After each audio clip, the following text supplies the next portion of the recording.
अभी हम आए हैं फूड विला बच्चों को कुछ रिफ्रेशमेंट के लिए, तो आप भी हमारे साथ रहिए। हम आपको साथ दिखाते जाएंगे कि क्या क्या मतलब कि बच्चे खा रहे हैं, तो आप भी साथ देखें।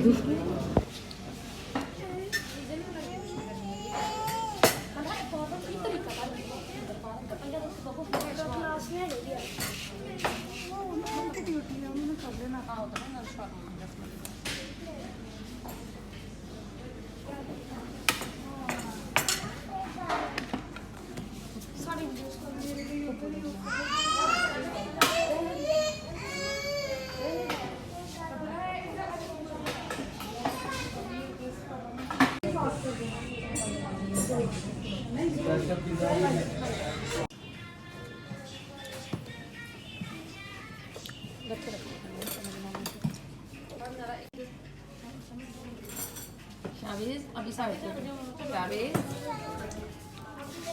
ये वाले तेरे लिए फास्ट कर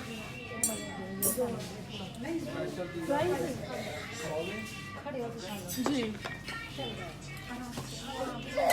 हाँ सारा कुछ मिलेगा बना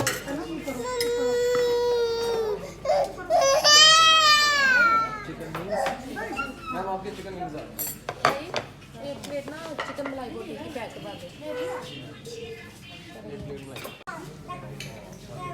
ये आप देख सकते हैं कितना खूबसूरत ऐसे नज़ारा है, बाहर लाइटिंग वगैरह हुई है।